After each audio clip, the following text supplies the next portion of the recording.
Welcome back to everyone, my dear students and all of you. Today we take a most important topic. Dear students, आज हम बहुत ज़्यादा important topic लेकर आए हैं. वो important topic है verb. वर्ब के बिना सेंटेंस कभी पूर्ण नहीं हो सकता. वर्ब क्या है? वर्ब को हिंदी में क्रिया कहते हैं. Verb is a word. Verb is a word. Verb एक ऐसा शब्द है which says something about a subject, जो कर्ता के बारे में कहती है, कर्ता के बारे में बताती है. यानी कर्ता क्या कर रहा है, कर्ता का एक्शन, सब्जेक्ट का एक्शन ही वर्ब होती है. वर्ब दो प्रकार की होती है, मेन वर्ब और ऑक्सिलरी वर्ब.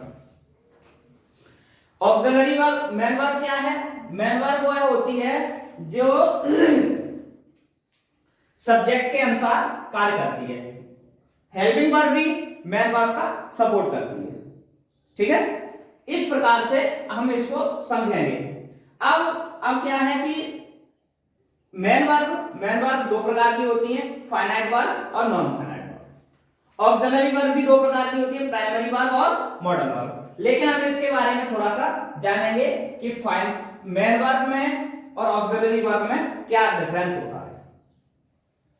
सेंटेंस कभी भी मेन वर्ब के बिना कंप्लीट नहीं हो सकता, हेल्पिंग वर्ब के बिना सेंटेंस कंप्लीट हो सकता है. ऐसे कई सेंटेंस हैं जिनमें हेल्पिंग वर्ब यूज नहीं की गई हो, लेकिन ऐसा कोई सेंटेंस नहीं हो सकता जिसमें मेन वर्ब ना हो. जैसे Ram is a student. Ram is reading a book. देखिए इसमें इज क्या है? Helping verb. और इसमें ये क्या है? Main verb. इस सेंटेंस में इज क्या है? इस सेंटेंस में इज मेन वर्ब. जब किसी सेंटेंस में कोई एक ही वर्ब होती है तो वह निश्चित ही मेन वर्ब होती है. इसके बारे में भी अपन एक स्पेशल अलग से वीडियो बनाएंगे, तो आप इसके बारे में डिटेल में समझ सकते हैं. अब हम बात करते हैं मेन वर्ब की. मेन वर्ब दो प्रकार की होती है, फाइनाइट वर्ब और नॉन फाइनाइट वर्ब. फाइनाइट और नॉन फाइनाइट क्या होती है? फाइनाइट वर्ब वे होती हैं जिस वर्ब पर सब्जेक्ट के पर्सन जेंडर का प्रभाव पड़ता है, वे सभी फाइनाइट वर्ब होती हैं. यानी सीमित क्रिया, जिन्हें हिंदी में अपन कहते हैं सीमित.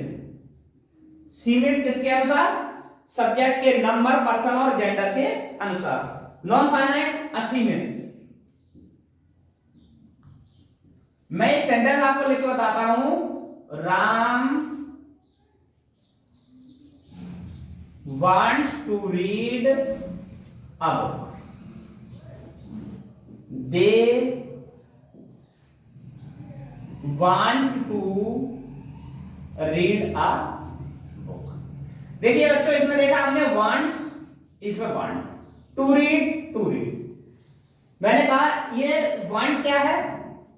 ये फाइनाइट वर्ब है. कौन सी वर्ब है? फाइनाइट. और टू रीड क्या है? Non finite. कैसे? ये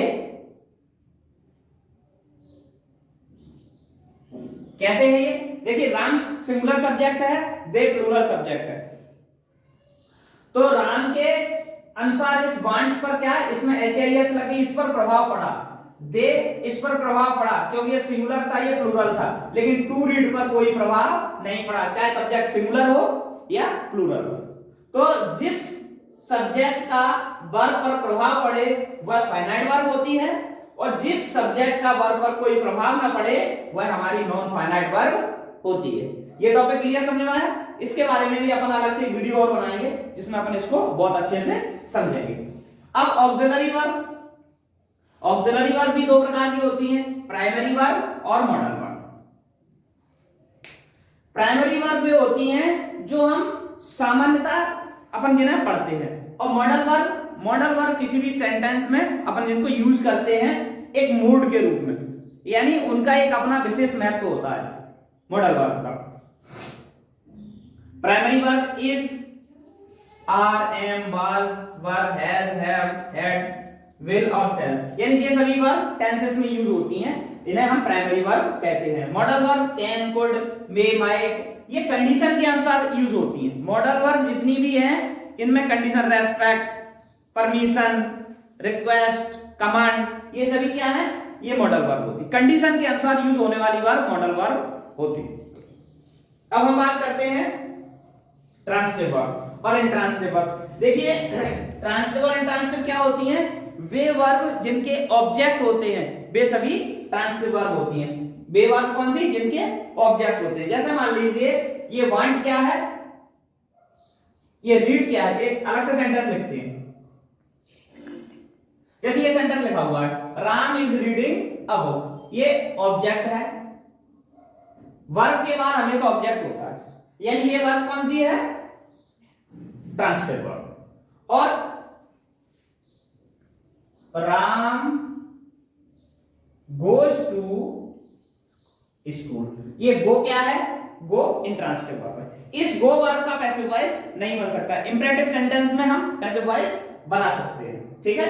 अब हम बात करते हैं नॉन फाइनाइट। नॉन फाइनाइट क्या होती है, हम समझ गए, जिस वर्ब पर सब्जेक्ट का कोई प्रभाव ना पड़े। ये कितने प्रकार की होती हैं, इंफिनिटिव, पार्टिसिपल और जीरेंट। इनके बारे में भी अपन अलग से वीडियो एक बनाएंगे, उसमें समझेंगे। इंफिनिटिव कितने प्रकार का होता है, विद टू और without to. Participle, present participle, past participle और परफेक्ट पार्टिसिपल, ये भी 3 प्रकार के होते हैं, ठीक है। Thanks all of you, please subscribe my YouTube.